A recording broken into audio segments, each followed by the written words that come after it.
Hi, welcome. I'm Amy, and I thought I would share some really easy recipes that are great in the summer because they just don't involve a lot of effort or a lot of heating your kitchen. But I can't wait to share these with you. I hope you'll stick around and watch them, and I'll, of course, leave the recipes in the description. I'm excited to take you along as I make dinner tonight. I'm going to be doing a Thai roast beef wrap. It is so easy and so full of flavor. Here are all of the ingredients for the sauce for this recipe: brown sugar, rice vinegar, sesame oil, tamari, peanut butter, and then curry. I'm also doing a sriracha, so my kids aren't having either. My husband's having curry, and I'm having sriracha since I don't prefer curry. Let's go ahead and put the sauce together. This is a very quick recipe. So, like I said, I'm doing two different sauces, and then I'm gonna do tamari peanut butter. This is peanut butter that has to be kept in the fridge, so it's just a little bit harder. And I'm doing curry in one, sriracha in the other, then sesame oil, brown sugar, rice vinegar. And I stirred it a little bit, realized it wasn't gonna come together very easily because the peanut butter came directly from the fridge. So I just decided to set it aside while I got the veggies ready to go in the wraps. First, it's carrots. I like to peel my carrots so you kind of have like shaved carrot, and then I'm going to chop it up smaller just to have more bite-sized pieces. I like the texture of these a little bit better than just buying shredded carrots, like pre-packaged shredded carrots.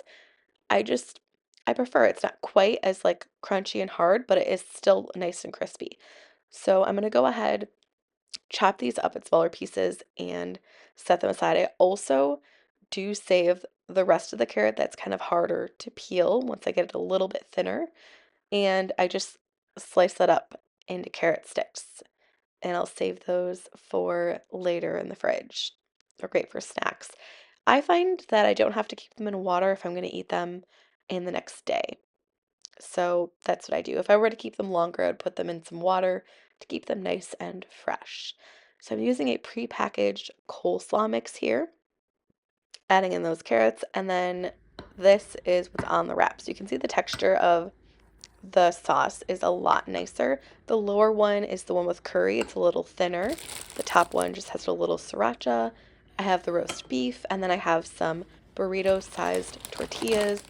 I have some Siete ones left over, and then I also have Mission tortillas. So they're both good in different ways. You do have to cook, I believe you have to cook the Siete ones. I'm not sure if they're not fully cooked or if this way they're more pliable if you heat them up, but I heated them up just for like 20 seconds aside. Went ahead, put the sauce on, put all the toppings on, and then folded it up. I love this recipe. I think it's unique. It has some nice variety in there, like of textures. It's crunchy. It has the saltiness of the roast beef, and the cilantro is bright and fresh if you like cilantro. It'd be really good with green onion, I think. But I wrap it up and we eat it. If you don't like the idea of the sauce, you could definitely do like a mayo-based sauce or ranch or something like that. But I really like this peanut butter sauce for this recipe. I just think it's really nice, perfect for summer, perfect to prep everything ahead and just go ahead and assemble everything whenever you need it. Tonight for dinner, I'm making a really easy Instant Pot recipe. I'll make it all in one pot. I'll link the recipe below, and I'll definitely let you know how we like it. Here are all of the ingredients. I just brought over the spices. So it's Italian seasoning. I'm gonna do parsley and basil. You could just use Italian seasoning and some basil. I've got roasted, it's my favorite kind to use. Just some tomato sauce, some spaghetti, and a jar of marinara. Oh, also ground beef. That's in the fridge still. I don't use the Instant Pot a ton, so if you do use the Instant Pot a lot and you have some recipes that you really like, I would love to know them. I'm gonna go ahead and add in a pound of ground beef to the Instant Pot. So I'm just gonna go ahead and saute this. And once it's cooked, I'm gonna add in the seasonings. The ground beef isn't quite done cooking, but I'm gonna add in the seasonings. This is garlic, Italian seasoning, a little basil. This is grown in my parents' garden and they dried it, and some parsley. Stir it up. I'll see it. You can come see it. Mommy, it smells yummy too. I did cook the ground beef more. Now it's time to add in the pasta. These are uncooked spaghetti noodles. I'm breaking them up, laying them as evenly as I can across the top of the ground beef. And then I'm going to add in a jar of sauce, marinara sauce, and then fill that jar with water. And I'll do another jar and a half of water. So I add a jar of water, then I add in a can of tomato sauce, and then I go back in and add another half jar of water. I thought this might help it kind of mix everything together a little bit and make everything a little bit more even, but I did go ahead and use a spoon and even it out. I just wanted to make sure that the spaghetti was not sticking out of the liquid. I cooked it for 8 minutes on high pressure and then I released the steam. So it didn't take too long to cook. And at first it was pretty liquidy, but once I stirred it, then as you can see, it got a little bit less liquidy as time went on. It probably sat about 10 minutes between when I took the Instant Pot lid off and when I served it to my family. So I stirred it for a couple minutes, let it sit for a few more minutes, and it thickened up. The sauce adhered to the pasta beautifully. This recipe isn't new or, you know, earth-shattering or anything like that, but it is very delicious. The sauce is good, the meat gets really tender, and everything is great. The pasta doesn't get overcooked, it's not mushy. The pasta texture was perfect. And it's just a great, easy family meal that just uses one pot and it's nice and filling. So I served it up for my family, put a little Parmesan cheese, and that was dinner. I'll leave this recipe below. I'd really recommend it if you're looking for a different way to make spaghetti, something that tastes good, that the whole family will probably like. Both of my kids like this, even my 6-year-old who doesn't love meat right now. She even loved this recipe. Next up, I made a snack or dessert recipe. My kids love it. My daughters really love muffins. So I went ahead, made these. My husband and I also like them. They're muffins or maybe cupcakes. My daughter said they taste just like vanilla cake. So I actually use this gluten-free muffin mix. We're not gluten-free over here, but this is a really nice mix to make this recipe. So all it is the muffin mix and a few eggs and some butter. I'm going to go ahead, take a couple tablespoons of butter, and then heat it up in the microwave to melt it.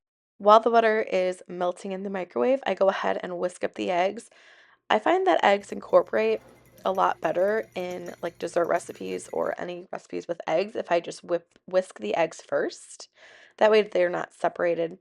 It's just easier, I think. So I'm going to add in some milk and some butter, some vanilla. This is vanilla bean paste. You could use vanilla extract.